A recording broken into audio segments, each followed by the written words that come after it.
नमस्कार साथियों, मैं अधिवक्ता गौरव व्यास और आप देख रहे हैं शिक्षा अर्जन एकेडमी यूट्यूब चैनल। साथियों, 26 नवंबर का दिन हमारे लिए संविधान दिवस के रूप में जाना जाता है, यानी कि विधि दिवस के रूप में इसे हम मनाते हैं।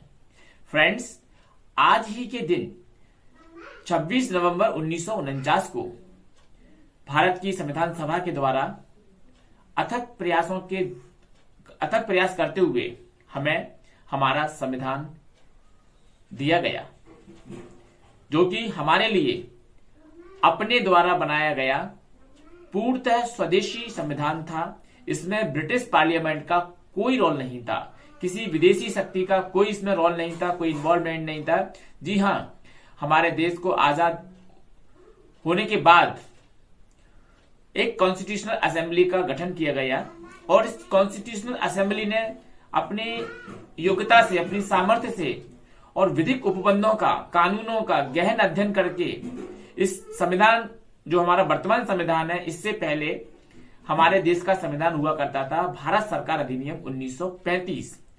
उस भारत सरकार अधिनियम 1935 के प्रावधानों का विश्लेषण करते हुए पहले तो उसी को देखा गया कि उसमें क्या क्या प्रोविजंस हैं, उसमें से क्या प्रोविजन हमको अपने संविधान में रखना है और कौन से प्रोविजंस उसमें से हटाने हैं, और दूसरे देशों से जो कि आदर्श स्थिति वाले प्रोविजंस हैं, उपबंध है, प्रावधान है, इन्हें हमें अडॉप्ट करना है, लेना है। तो इसके लिए संविधान सभा के सदस्यों के द्वारा विदेशों की संविधान को एनालाइज किया गया, उसका विश्लेषण किया गया, उसका गहन अध्ययन किया गया और उसके बाद जाकर के हमें एक ऐसा संविधान मिला जो कि दुनिया का सबसे बड़ा विशाल लिखितम संविधान के रूप में जाना जाता है। जी हां, भारत का संविधान 60 देशों से लिए गए उपबंधों के द्वारा बनाया गया संविधान है, जो कि विश्व का सबसे बड़ा लिखित संविधान है। इसे बनाने के लिए हमारे असेंबली, यानी कि हमारे संविधान सभा को 2 साल 11 महीने 18 दिन का समय लगा और हमें एक पूर्णतः स्वदेशी संविधान सूचियों में और संशोधनों के माध्यम से डिफाइन किया गया है, जो कि एक विस्तृत श्रृंखला बनती है। लेकिन मैं आपको बता दूं कि किसी भी एक्ट की अपनी एक उद्देशिका होती है और उस उद्देशिका में उस एक्ट का उद्देश्य निहित होता है कि क्यों इसे बनाया जा रहा है, किसका क्या इसका पर्पस है, इसका उद्देश्य क्या है। लेकिन संविधान की उद्देशिकाएं बड़ी इंपॉर्टेंट होती हैं। जी हां, चाहे वो किसी भी देश का संविधान हो, तो संविधान की उद्देशिका अदरवाइज जो एक्ट है उनकी अपेक्षा कुछ ज्यादा कहती है, उसके अंदर कुछ ज्यादा मटेरियल्स होता है और वो संविधान को एक प्लेटफॉर्म देती है, एक स्ट्रक्चर देती है कि इस स्ट्रक्चर पर संविधान को चलना है, ये डायरेक्शन है, इसको फॉलो करना है।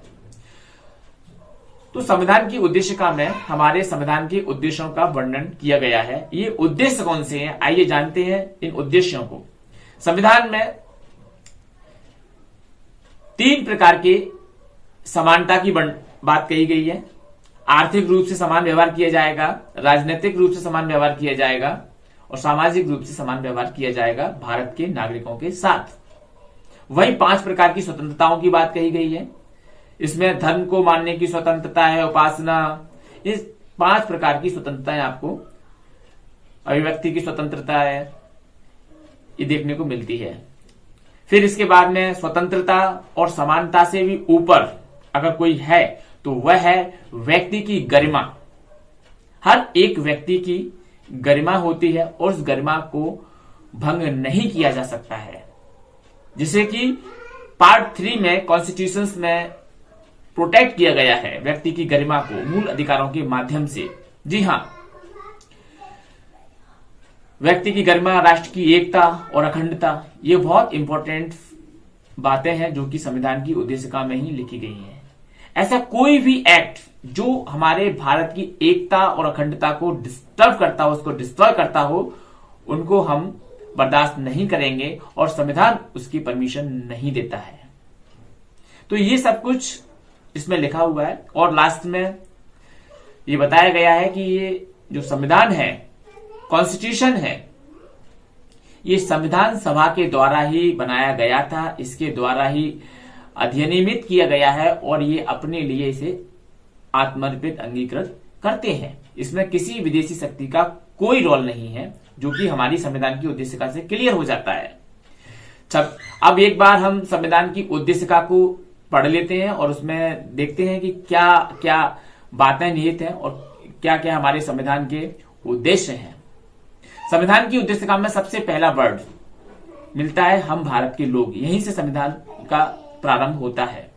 और आपको एक बात और बता दूं, हमारे समाज में मिथ्या भ्रम है, मिथक है कि संविधान को बनाने का काम, संविधान के निर्माता का काम, संविधान के शिल्पकार का काम, ये कुछ उपाधियां लोगों के द्वारा दी गई हैं, लेकिन ऑफिशियल तौर पर सरकार के द्वारा ये कहीं नहीं बताया गया है कि संविधान का निर्माता कौन है। क्योंकि संविधान का निर्माता कोई एक व्यक्ति नहीं हो सकता है। संविधान का निर्माता संविधान की संविधान सभा है। संविधान का कोई अगर राइटर होता तो उस राइटर का नाम उस संविधान पर लिखा होना चाहिए था, लेकिन नहीं है। ठीक है, संविधान का राइटर, संविधान एक राइटर होता है, उसकी अपने दिमाग के थॉट्स होते हैं, उस चीज को लिखता है। और एक होता है कैलीग्राफर। तो कैलीग्राफर को कभी कभी लोग राइटर समझ लेते हैं, लेकिन कैलीग्राफर उसका राइटर नहीं होता है। जैसे कि प्रेम बिहारी नारायण रायजादा हमारे कॉन्स्टिट्यूशन के कैलीग्राफर हैं। उन्होंने अपनी हैंड राइटिंग में इस संविधान को लिखा है और इसे बहुत सुंदर लिखावट दी है। तो इसलिए संविधान के लेखक के तौर पर हम इसे जानते हैं, संविधान प्रेम बिहारी नारायण रायजादा को। जी हाँ, तो संविधान का कोई लेखक नहीं है, क्योंकि किसी अधिनियम का कोई लेखक नहीं होता। और कोई भी अधिनियम, संविधान भी एक ऐसा लॉ है जो कि हमारे संविधान संसद से पास होता है। और संसद से पास होने की प्रक्रिया आप सभी लोग जानते हैं, कैसे कोई एक्ट बनता है, कैसे कोई एक्ट अधिनियम बन जाता है। कोई पहले बिल आता है, फिर वो पास होता है, फिर वो राष्ट्रपति की अनुमति के लिए जाता है, उसके बाद में वो कानून का रूप ले लेता है। तो सुपीरियर लॉ जो होता है उसे हम कॉन्स्टिट्यूशन बोलते हैं। और कॉन्स्टिट्यूशन के अलावा जो अदरवाइज जो लॉ होते हैं वो हमें अधिनियम की श्रेणी में देखने को मिलते हैं। तो आइए एक बार संविधान की उद्देशिका पर दृष्टिपात करते हैं।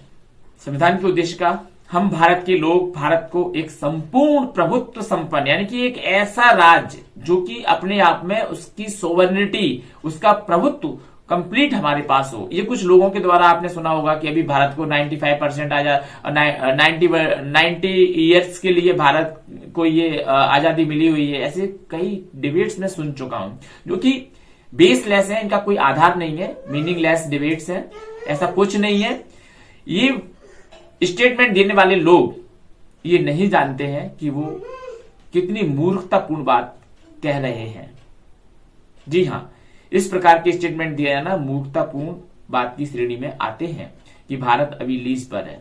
क्योंकि कॉन्स्टिट्यूशन की जो प्रेम्बल है, उद्देश्य क्या है, उसमें स्पष्ट तौर पर लिखा हुआ है कि हम भारत के लोग भारत को एक संपूर्ण प्रभुत्व संपन्न, ठीक, संपूर्ण प्रभुत्व संपन्न, उसमें कोई क्यों नहीं, परंतु नहीं, कुछ नहीं, कंप्लीटली इंडिपेंडेंट कंट्री है इंडिया।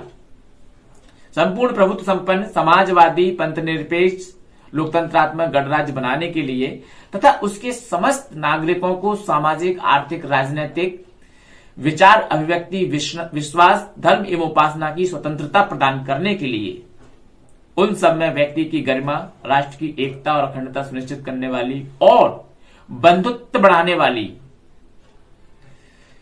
इस संविधान सभा के द्वारा संविधान को इस प्रकार के वर्ड दिए गए और ये वर्ड संविधान के उद्देश्य को क्लियर करते हैं। और लास्ट में बता दिया गया कि इस संविधान को आज तारीख 26 नवंबर 1949 को अधिनियमित, अंगीकृत और आत्मर्पित करते हैं। ये संविधान की उद्देशिका है।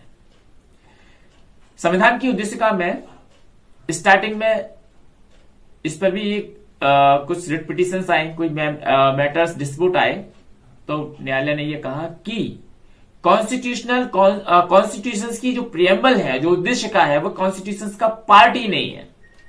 तो पार्ट न होने के कारण संविधान की उद्देशिका में कोई संशोधन मतलब संविधान जो उद्देश्य का है उसमें संशोधन नहीं किया जा सकता है।